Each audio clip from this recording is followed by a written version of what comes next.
আপনি কি তাদের মধ্যে একজন যারা সাফল্যের পেছনে দৌড়াতে দৌড়াতে ক্লান্ত হয়ে পড়ে এবং শেষে ব্যর্থ হওয়ার পর অভিযোগ করেন, আমার তো এইসব ভাগ্যে ছিল না, এটা নেই সেটা নেই? মনে রাখতে ভুলবেন না, এটা শুধু আপনার ক্ষেত্রেই নয়, আমরা সবাই এমনটা করে থাকি। আর মনে রাখা খুব জরুরি যে সাফল্য আমাদের ভেতরেই আছে, এটি কোনো বাহ্যিক উপাদান নয়। আপনার সাফল্যের জন্য প্রয়োজনীয় সব কিছুই আপনার ভেতরে বিদ্যমান। আপনার আরও বেশি সময়ের দরকার নেই, দরকার কম মনোযোগ বিঘ্নকারী উপাদানের। আপনার অনুপ্রেরণার দরকার নেই, দরকার আপনার আত্মার নিয়ন্ত্রণের। আপনার আরও বেশি সম্পদের দরকার নেই, দরকার হলো সম্পদ ব্যবহারের ক্ষেত্রে চাতুর্যপূর্ণের। আপনার ভাগ্যের দরকার নেই, দরকার শুধু প্রস্তুতির। আপনার ব্যস্ত থাকার দরকার নেই, দরকার মনোযোগকে পিন পয়েন্ট করার।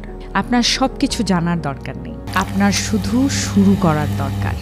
মনে রাখবেন, শুধু শুরুটা করলেই বাকি সব এমনি এগোতে থাকে।